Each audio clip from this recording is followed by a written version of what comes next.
Hi guys, today I'm going to show you how to make your own fresh tofu. Fresh tofu is so different from store-bought. The taste is so much nicer, cleaner, milder, and the texture is just, well, you have to try it. To start, you're going to need a batch of soy milk. Click on this video to learn how to make it. It's just soybeans and water, and it's easy, I promise. You're also going to need a coagulant. This is just something that will curdle the soy milk. Mine is just made with a half cup of water mixed with a tablespoon and a half of fresh lemon juice. And that's all the ingredients. So take your soy milk and heat it up to 160 degrees Fahrenheit. That's about 71 degrees Celsius. If you don't have a thermometer, that's okay too. Just heat it up to boiling, then turn off the heat and let it cool for about 3 minutes.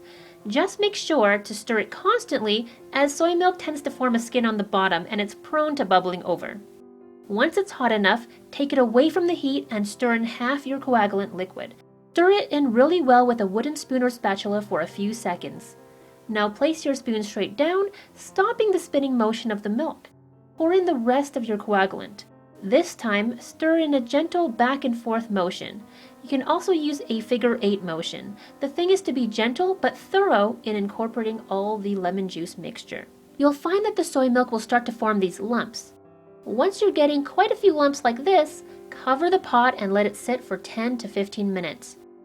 In the meantime, prepare a colander, a sieve over a bowl, or be like me and improvise with a steamer pot. Just line it with a few layers of cheesecloth or use a clean, lint-free muslin cloth. As you can see, now the soy milk has curdled quite a bit. Lots of floaty white bits, and the liquid is kind of yellowish, but it's clear and no longer milky looking. If yours is milky looking, then you're going to add a little bit more lemon juice and stir it in. Just ignore the fact that this kind of looks like brains. Now you can scoop the the soybean curds into your prepared cheesecloth. Just make sure you have something underneath to catch the liquid.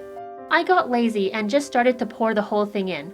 If you're doing it like me, please be careful as it can overflow if there's not enough drainage. Once the curds are in, gather up the sides of the cloth, move it around a little bit so more of the water can drain. Then twist the top and squeeze the excess water out. The curds and the liquid may still be quite hot, so be careful and don't burn yourself. Once we squeezed out all we have patience for, undo the twist and kind of re-wrap the cloth so that the curds are formed into a rectangle shape. Pull the cloth in quite tightly so it will hold its shape. Then we can place something on the top and weigh it down to force more water out. Finally, take off the weights. Gently unwrap and there's your tofu. The final step is to place the tofu in some fresh, cold water. The colder the better. This helps the tofu firm up even more. Now you can use this right away.